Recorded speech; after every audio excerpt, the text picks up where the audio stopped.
बच्चों, हम हमारी बुक फ्लेमिंगो का चैप्टर 2 लॉस्ट स्प्रिंग पढ़ रहे थे। चैप्टर में हमने पढ़ा था साहिब और मुकेश के बारे में कि किस तरह से ये बच्चे अपने बचपन में ही ऐसी परिस्थितियों का सामना करते हैं कि इनका बचपन कहीं खो जाता है। और बच्चों, आज के इस वीडियो में हम इस चैप्टर के क्वेश्चन सॉल्व करने वाले हैं। तो चलिए स्टार्ट करते हैं। हमारा फर्स्ट क्वेश्चन है बच्चों, What is Sahib looking for in the garbage dumps? Where is he and where has he come from? तो हमसे बच्चों क्या क्या पूछा गया है? What is Sahib looking for? Looking for कहते हैं तलाश करना, ढूंढना। और garbage dumps हमने पढ़ा है कचरे का ढेर। तो हमसे पूछा गया है कि साहिब कचरे के ढेर में क्या ढूंढता है, क्या तलाश करता है। Where is he? वो कहाँ है, वो कहाँ रहता है। And where has he come from? और वो कहाँ से आया है। तो बच्चों, हमसे एक ही क्वेश्चन में 3 बातें पूछी गई हैं। तो जब इस तरह का कोई क्वेश्चन आता है बच्चों, तो हमसे एक क्वेश्चन में जितनी बातें पूछी गई हैं हम सबका आंसर देते हैं। तो देखते हैं इसका आंसर हम कैसे लिखेंगे। Sahib is looking for gold in the garbage dumps. तो साहिब कचरे के ढेर में क्या तलाश करता है? गोल्ड तलाश करता है। फॉर हिम गोल्ड इज़, और एक्चुअल गोल्ड नहीं, उसके लिए गोल्ड का क्या मतलब है? सम ब्रोकन बट यूज़फुल थिंग्स, कोई भी टूटी फूटी बेकार चीज़ें जिसे हम फेंक देते हैं लेकिन उसके लिए वो यूज़फुल है। अ कॉइन, वो तलाश करता है कि उसे कोई सिक्का मिल जाए। और समटाइम्स 10 रुपी नोट, और कभी कभी 10 रुपए का note. He lives in Seemapuri. अब सेकंड बात थी कि वो कहाँ है, तो वो कहाँ रहता है? वो सीमापुरी में रहता है। अब सीमापुरी क्या है? On the outskirts of Delhi, Delhi के आउटस्कर्ट कहते हैं आउटर एरिया, बाहरी क्षेत्र। तो जो दिल्ली का बाहरी क्षेत्र है सीमापुरी, वहाँ वो रहता है। He has come from Dhaka, और वो आया कहाँ से है? वो ढाका से आया है। और ढाका कहाँ है? बांग्लादेश में है। बांग्लादेश की कैपिटल है ढाका। तो वो बांग्लादेश की कैपिटल ढाका से आया था इन 1971 में आया था विथ हिज फैमिली, अपने परिवार के साथ। तो वो पहले ढाका में रहता था, वहाँ से अब वो सीमापुरी में रहने आ गया अपनी फैमिली के साथ। नेक्स्ट क्वेश्चन है, What explanation does the author offer for the children not wearing footwear? तो हमने पढ़ा था कि बच्चे जब barefoot घूमते हैं, नंगे पैर घूमते हैं, तो राइटर उनकी फैमिली से पूछती हैं कि ऐसा क्यों है। तो हम उन्हें किस तरह की एक्सप्लेनेशन यानी व्याख्या मिलती है। तो हमारा क्वेश्चन है कि जो बच्चे फुटवेयर नहीं पहनते, तो फुटवेयर ना पहनने के लिए किस तरह की व्याख्या, किस तरह का रीज़न जो था वो राइटर को मिलता था। तो देखते हैं। The author's explanation for the children not wearing footwear is that it is not lack of money but a tradition in their families to stay barefoot। तो फुटवेयर ना पहनने का जो रीज़न था वो लोग क्या देते थे कि ये लैक ऑफ मनी नहीं है, पैसे की कमी के कारण नहीं है, बट अ ट्रेडिशन, बल्कि क्या है, एक परंपरा है उनकी फैमिलीज़ में कि वो नंगे पैर ही रहते हैं। However the author wonder, लेकिन हमारी जो ऑथर है उनको आश्चर्य होता था if this is only an excuse, कि ये सिर्फ एक एक्सक्यूज़ यानी एक बहाना है to explain perpetual state of poverty, उनकी पोवर्टी, गरीबी की स्टेट को दिखाने का। और वो स्टेट भी कैसा है? परपेचुअल यानी लंबे समय से चली आ रही। तो लंबे समय से वो फैमिली जो गरीबी में ही रहती हैं, तो अपनी गरीबी को बहाना बना के वो कह देते हैं कि ये तो हमारे परिवार की परंपरा है कि हम सब बेयरफुट ही रहते हैं, नंगे पैर ही रहते हैं। Next question, is Sahib happy working at the tea stall? Explain. तो क्या साहिब टी स्टॉल में काम करके खुश था? और हमें अपने आंसर को एक्सप्लेन करना है। यानी बच्चों, अगर आपका आंसर है कि हाँ साहिब खुश था, तो आपको रीज़न देना है कि आपको ऐसा क्यों लग रहा है, साहिब खुश क्यों था। और अगर आपका आंसर है कि नहीं साहिब खुश नहीं था, तो आपको वो भी अपना आंसर एक्सप्लेन करना है कि साहिब खुश क्यों नहीं था। तो देखते हैं answer. No, Sahib is not happy working at the tea stall. तो साहिब टी स्टॉल पे काम करके खुश नहीं था। His face has lost the carefree look, और ऐसा हम इसलिए कह सकते हैं कि उसके फेस पे जो पहले एक बेफिक्री का भाव रहता था वो अब नहीं था। The steel canister seems heavier, और अब उसके हाथ में जो स्टील का कैनिस्टर आ गया था वो हैवियर था, ज़्यादा भारी था। और भारी कैसे हो गया था, उसमें ज़्यादा जिम्मेदारी बढ़ गई थी। Then the plastic bag he would carry, तो पहले वो जो प्लास्टिक बैग कैरी करता था उसके बजाय अब उसके हाथ में जो स्टील का कैनिस्टर है वो ज़्यादा जिम्मेदारियों से भरा है। द बैग वॉज हिज, तो वो जो बैग था वो तो उसके स्वयं का था। The canister belongs to the man, लेकिन अब जो उसके हाथ में कैनिस्टर है वह उस व्यक्ति का है। Who owns the tea shop, जो कि उस चाय की दुकान का मालिक है। He is no longer his own master, और अब साहिब अपना स्वयं का मालिक नहीं था, अब वो किसी और के लिए काम करता था, और इसलिए हम कह सकते हैं कि साहिब अब खुश नहीं था। What makes the city of Firozabad famous? Next question है बच्चों कि जो फिरोजाबाद सिटी है इंडिया में वो किस चीज़ के लिए फेमस है, क्यों प्रसिद्ध है फिरोजाबाद शहर? Answer, the city of Firozabad is famous for its glass bangles, तो फिरोजाबाद शहर फेमस है किसके लिए? अपनी कांच की चूड़ियों के लिए। It is the centre of India's glass blowing industry, और ये पूरे भारत का सेंटर है, केंद्र है, किस चीज़ के लिए? ग्लास ब्लोइंग इंडस्ट्री के लिए। तो हमने पढ़ा था ना कि कैसे यहाँ पे बैंगल्स बनाई जाती हैं, तो ये पूरे इंडिया का एक केंद्र है, सेंटर है, सबसे ज़्यादा बैंगल्स यहीं पर बनाई जाती हैं, और अपनी इन्हीं कांच की चूड़ियों के लिए फिरोजाबाद पूरे इंडिया में फेमस है। Mention the hazards of working in the glass bangle industry, तो नेक्स्ट क्वेश्चन है हमारा बच्चों कि हमें उन हैज़ार्ड्स कहते हैं प्रॉब्लम्स, परेशानियों को बताना है जो कि ग्लास बैंगल इंडस्ट्री में काम करते हुए आती हैं। मेंशन होता है बताइए, तो ग्लास बैंगल इंडस्ट्री में काम करते समय क्या क्या परेशानियाँ आती हैं उसके बारे में बताइए। तो क्या क्या प्रॉब्लम होती है हमने चैप्टर में पढ़ा था, देखते हैं। In glass bangle industry people have to work near glass furnaces, तो हमने पढ़ा था कि जो ग्लास बैंगल इंडस्ट्री होती है वहाँ पे लोगों को भट्टियों के पास काम करना पड़ता है विथ हाई टेम्परेचर, और वो भी कैसे? बहुत ही तेज़ तापमान पे। In the dark hutments, hutments हमने पढ़ा था छोटी कोठरी, छोटे कमरे, तो जो ग्लास बैंगल इंडस्ट्री होती है वहाँ पे लोग छोटे छोटी कोठरियों में हाई टेम्परेचर वाली भट्टियों के सामने बैठ के काम करते हैं। Their eyes are more adjusted to dark than to the light outside, और इसीलिए उनकी जो आइज़ हैं वो अंधेरे की ज़्यादा आदी हो जाती हैं बजाय जो बाहर रोशनी है उसके। The dust from polishing the glass of bangles is also harmful to eyes, अब जब वो ग्लास को पॉलिश करते हैं उस समय जो डस्ट निकलती है वो भी उनकी आइज़ के लिए हार्मफुल होती है।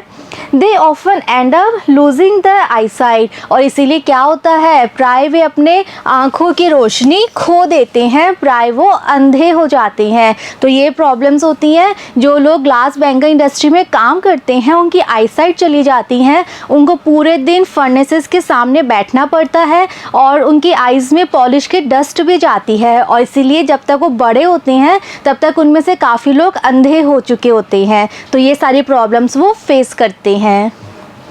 Next question, how is Mukesh attitude to his situation different from that of his family, तो हमसे पूछा गया है कि जो मुकेश का एटीट्यूड था, मुकेश का नज़रिया था, वो अपने परिवार के नज़रिए से कैसे डिफरेंट था, कैसे अलग था। देखते हैं answer. Mukesh family follows the family lineage of making bangles without daring to change and initiate, तो क्या डिफरेंस था? तो पहले हम मुकेश की फैमिली का नज़रिया समझते हैं। तो जो मुकेश की फैमिली थी जिसमें उसके फादर, उसकी ग्रैंड मदर, ग्रैंड फादर सभी थे, तो वो लोग क्या करते थे, करते आ रहे थे, वो फॉलो, अनुसरण करते आ रहे थे अपने वंश के, अपनी फैमिली के लीनिएज का, यानी उनकी फैमिली का जो कुल है, उनकी फैमिली का जो वंश है उसी का वो पालन करते आ रहे थे। ऑफ मेकिंग बैंगल्स, और क्या कुल था उनका कि उनका जन्म एक ऐसे परिवार में हुआ है जहां उन्हें अब बैंगल्स ही बनानी है। विदाउट डेयरिंग टू चेंज, और उनमें बिल्कुल भी अपनी स्थिति को चेंज करने का डेयरिंग, साहस नहीं था। एंड इनिशिएट, और कुछ नया करने का साहस नहीं था।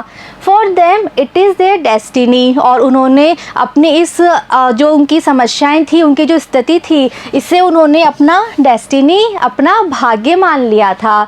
But Mukesh wants to do something different, लेकिन मुकेश ऐसा नहीं था, वो तो कुछ अलग करना चाहता था। He has the desire to find a way to come out from the never ending spiral of poverty। और क्या अलग करना चाहता था, उसके अंदर एक डिज़ायर थी, एक इच्छा थी कि वो एक फाइंड अ वे, एक रास्ता ढूंढे, एक रास्ता बनाए। टू कम आउट, किस लिए, बाहर आने के लिए, from the never ending spiral of poverty, जो ये गरीबी का कभी ना ख़त्म होने वाला चक्र है, इस चक्र से वो बाहर निकले, ऐसी उसमें डिज़ायर थी, इच्छा थी। ही हैज़ अ ड्रीम, उसका एक सपना है। एंड फॉर्मली ही वॉन्ट्स, और बहुत दृढ़ निश्चय से वो चाहता है, टू वर्क, काम करना, टू मेक इट ट्रू, अपने सपने को सच करने के लिए। तो मुकेश अपनी फैमिली की तरह इसको अपना भाग्य नहीं मान लेता कि स्कूल में पैदा हो गए तो अब बस यही काम करना है। वो कुछ अलग करने का सपना देखता है और उस सपने को पूरा करने के लिए वो कुछ भी करने को तैयार है। इसलिए उसका नज़रिया अपनी फैमिली के नज़रिए से अलग है। नेक्स्ट क्वेश्चन बच्चों, What could be some of the reasons for the migration of people from village to cities? Migration कहते हैं बच्चों पलायन, यानी एक जगह छोड़कर दूसरी जगह पर जाना। तो हमसे पूछा गया है कि जो लोग गांव से शहरों में पलायन करते हैं उसके क्या क्या रीज़न्स हो सकते हैं, क्या क्या कारण हो सकते हैं जिस वजह से लोग अपना गांव छोड़कर शहरों में चले जाते हैं। Answer, People migrate from village to cities in search of livelihood and a better life for the survival। तो लोग जो हैं गांव के, वो गांव छोड़कर शहरों में आ जाते हैं इन सर्च ऑफ लाइवलीहुड, आजीविका की तलाश में, रोजगार की तलाश में, and a better life for the survival, और अपने सर्वाइवल के लिए, अपना जो उनको जीवन बनाए रखना है उसके लिए वो एक अच्छा जीवन चाहते हैं। इसलिए वो गांव, जो जीवन उन्हें गांव में नहीं मिल पा रहा, उन्हें लगता है कि वो अच्छा जीवन उन्हें शहर में मिलेगा, इसलिए वो शहर आ जाते हैं। बिग सिटीज़ प्रोवाइड करते हैं बच्चों, उपलब्ध कराना। तो जो बड़े शहर हैं वो उन्हें उपलब्ध कराते हैं क्या क्या, एजुकेशन, शिक्षा, एम्प्लॉयमेंट, रोजगार, एंड फूड, और भोजन। तो एक अच्छी शिक्षा, अच्छा रोजगार और कई बार तो भोजन भी उन्हें गांव में नहीं मिलता, इसलिए ये लोग शहर आ जाते हैं। They have more opportunities to offer, और जब वो शहर आ जाते हैं तो उन्हें ज़्यादा अपॉर्चुनिटीज़, ज़्यादा अवसर मिलते हैं जो कि उन्हें गांव में नहीं मिलते। यही वो रीज़न है जिस वजह से लोग अपना घर, अपना गांव छोड़कर शहर में आ जाते हैं। नेक्स्ट क्वेश्चन बच्चों, would you agree that promises made to poor children are rarely kept? तो हमसे पूछा गया है कि क्या आप इस बात से एग्री हैं, सहमत हैं कि जो प्रोमिसेस हम पुअर चिल्ड्रन से करते हैं वो रेयरली यानी बहुत कम ही केप्ट रखी जाती हैं या पूरी की जाती हैं, यानी गरीब बच्चों से जो वादे किए जाते हैं वो वादे बहुत कम निभाए जाते हैं। क्या आप इस बात से सहमत हैं? Why do you think this happens? और आपको क्यों लगता है कि ऐसा क्यों हुआ? In the incidents narrated in the text, इस चैप्टर में, इस टेक्स्ट में हमने जो इंसिडेंट पढ़ा है उसमें ऐसा क्यों हुआ, आपको क्या लगता है? मतलब हमने पढ़ा था ना कि जो राइटर है उन्होंने साहिब से एक वादा किया था कि मैं एक स्कूल खोलूँगी तो तुम भी आ जाना। तो उन्होंने तो सिर्फ मजाक में बोला था, लेकिन साहिब ने उसे सच मान लिया था। तो आपको ऐसा क्यों लगता है कि ऐसा क्यों हुआ? और क्या ये बात सच है कि गरीब बच्चों से किए गए वादे बहुत कम निभाए जाते हैं? देखते हैं answer.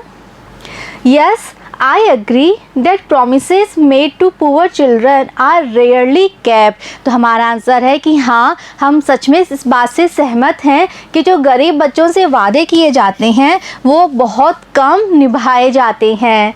In the story the writer jokingly offers, और चैप्टर में हमने पढ़ा था कि राइटर केवल मजाक में कह देती हैं साहिब से to join the school that she would open, कि वो उस स्कूल को ज्वाइन करे जो कि वो बनाने वाली हैं, खोलने वाली हैं।